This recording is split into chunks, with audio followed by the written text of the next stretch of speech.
十分之六里了，没有我的家里就拿了拆了韩国虾了，十分之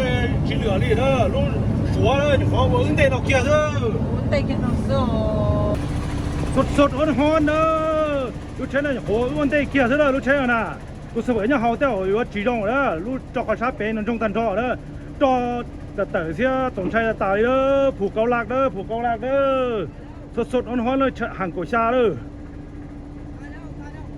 ตายแล้วโอ้ตายแล้วโอ้เดี๋ยวได้จีโทรหากู้ภัยก่อนตายแล้วรถที่ระเบิดแล้วรถนะน้ำมันไล่เด้โอ้ไปเยอะเลย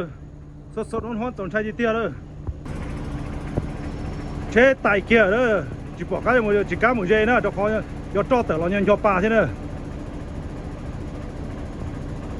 ยังกติมาเราหมูใช้ไต่จงตาเขาเลยไต่จงตันเท่าเขาเลย我叫人带了是了，你那个中度了的，等着喊到了，从菜头喊狗下了，切熟了。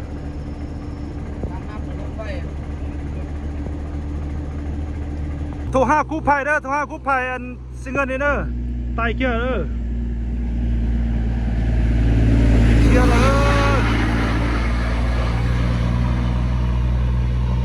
ต้องถึงตาต่อนอนจอเนาะเนี่ยเจ้าเห็นเลยอ่ะเห็นกับตาเลยอ่ะลงไหวพ่อนะ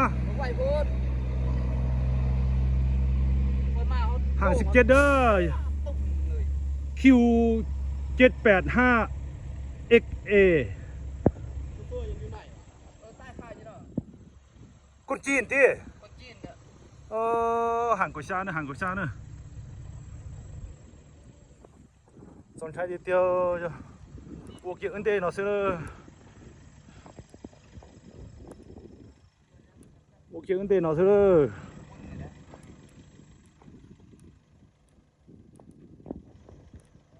มีกู้ภัยป่ะมีกู้ภัยป่ะกู้ภัยมันหลวมบางมันจักมันเท่าไหร่แหละ16241624125นี่แหละประมาณนั้นแหละ